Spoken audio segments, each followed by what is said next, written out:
El català és ric. No el català com a persona, sinó com a idioma. Per exemple, hi ha 12 definicions de la paraula glòria. Glòria és aquell honor, aquella admiració, aquella fama, com la d'un bon serranito, per exemple.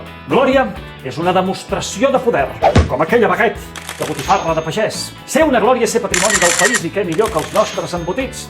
Un mini de llonganissa, si us plau.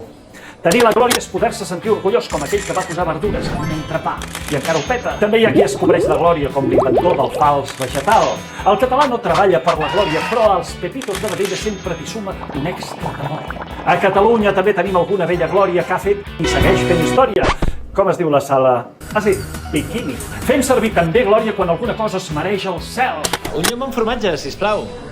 Glòria és algú que canta les seves grandeses, com els nostres veïns de dalt a qui sovint mencionem en coses bones. Però, si ho sent la meva mare, glòria és lluar a Déu. Ella no es diu Glòria, es diu Mercè, però fa uns entrepans de pollastre rebossat que sí, són la glòria. Glòria és un gran plaer, com el Barça de Guardiola o una bona hamburguesa. I estar en glòria és estar bé junts, com el ketchup i el Frankfurt. En fi, que el català és ric, sí, almenys en la seva varietat d'entrepans. Torna al plat favorit dels catalans. Aquest any, pa i glòria. Vota el teu favorit a platfavorit.cuina.cat.